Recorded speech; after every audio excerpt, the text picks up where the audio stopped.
kesalahannya ketika para trader ini dikasih luck atau dikasih untung yang sangat-sangat besar, nuruninnya itu yang susah. Halo, dengan siapa Halo. nih? Halo, Ya, dengan Iksan Mas, di mana nih?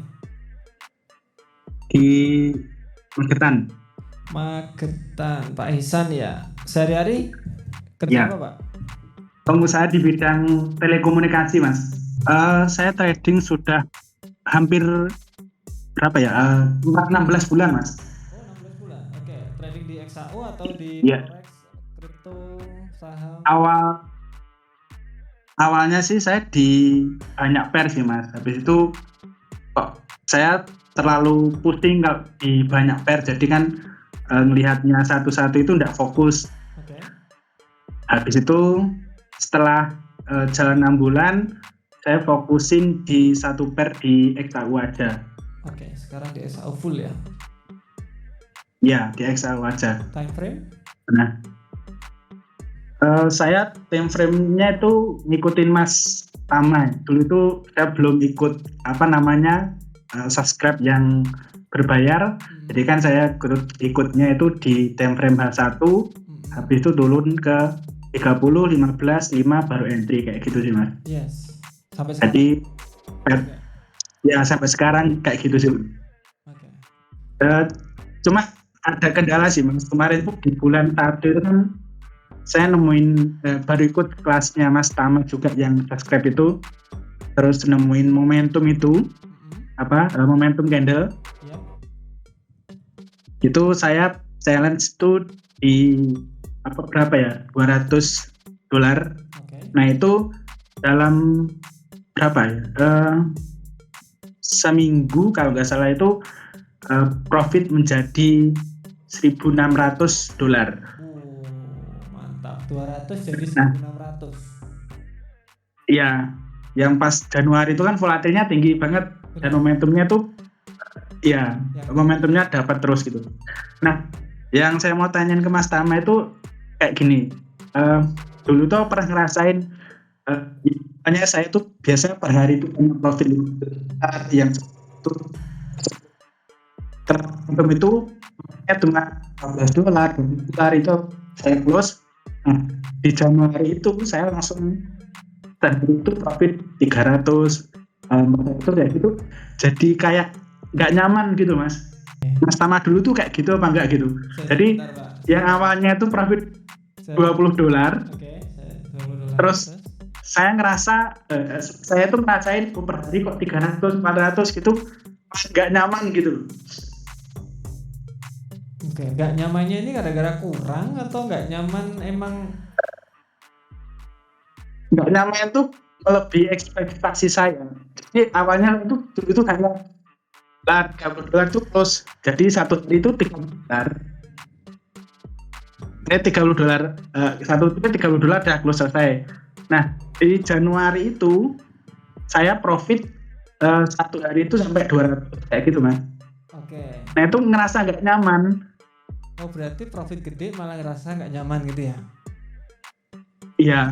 Dan sampai sekarang pun saya ambil lagi kayak gimana ya? Jadi di akhir Januari kemarin tuh kayak tamak gitu loh Mas.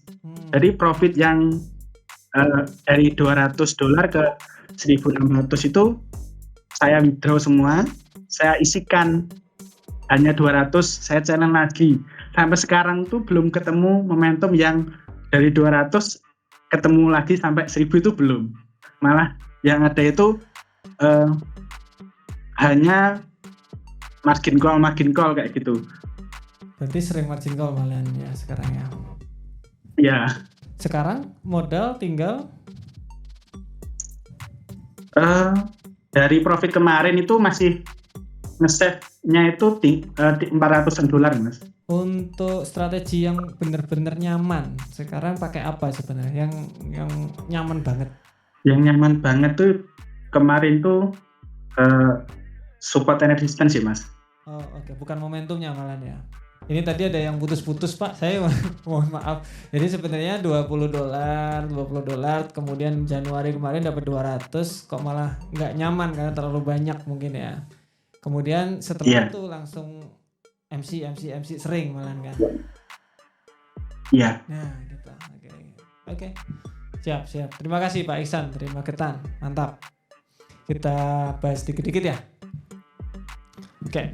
Nah, 200 jadi 1.600 berapa persen, Jeff?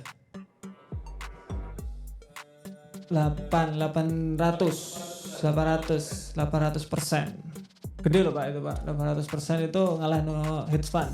Hedge fund, private fund itu biasanya di 30 40 itu udah oke dia. Per tahun kita ngomongnya ya. Per tahun. Ini seminggu ini. Ini seminggu. Ini ngalahin kan. Nah, Pak Isan. Jadi pemikirannya mungkin ekspektasinya terlalu tinggi. Nah, kesalahannya ketika para trader ini dikasih luck atau dikasih untung yang sangat-sangat besar, nuruninnya itu yang susah. Makanya kalau teman-teman itu pernah dengar untung itu jangan gede-gede, nanti nuruninnya susah. Karena apa ya, nggak susah buat dapetin lagi, karena kita pasti ngejar hal yang sama. Nah, jadi contoh 200 ke 1.600 pasti nyari juga gimana ya caranya ya biar jadi 1.600 lagi kayak dulu gitu, biasanya kayak gitu pasti itu. Nah dari situ berarti apa ya, resiko jadi nggak keatur, karena biasanya kayak gitu cuma one off dapat. Makanya kalau saya bilang dulu itu kalau dapat jackpot ya di WD biarin balikin aja dari 200, jadi 1.600 ambil aja 1.400, tinggalin 200, balik normal lagi. Karena itu apa ya, jangan untung kebesaran, bahaya juga kadang-kadang itu. Karena orang itu nurunin ekspektasi profit. Contoh balik lagi ke 20, biasanya itu dapat $200, kemudian dapatnya cuma $20, itu nggak nyaman. Nah ini tadi kebalik, biasanya $20 dapat $200, nggak nyaman soalnya pengen lanjut lagi. Kemudian kita nyoba lagi, makanya MC margin call. Nah modal masih ada $400. Kalau saya nih, ini sharing pengalaman aja nih. Kalau saya mungkin kalau $400 saya bakal masuk ke akun Sen dulu. Karena strategi yang dipakai kan support dan resisten tuh bukan momentum, jadi akun Sen masih sangat-sangat oke. Lotnya diatur, pokoknya nggak sampai di 1%. Resikonya coba aja pelan-pelan. Oke. Nggak bakalan jadi 1.600 lagi, yes, tetapi nggak bakalan margin call lagi. Nah itu dua pilihan yang Bapak harus pilih, mana yang pengen. Apakah pengen margin call lagi atau pengen konsisten aja tapi pelan-pelan, tinggal dihitung aja. Jadi gini, contoh teman-teman margin call terus suatu saat pasti juga ada kok dapat jackpot 2 kali modalnya, itu juga iya, tapi biasanya kalau dihitung total itu minus banyak biasanya gitu. Oke? Semoga membantu aja sharingnya saya. Oke, jadi segitu aja live kita malam Thank ini. you. See you.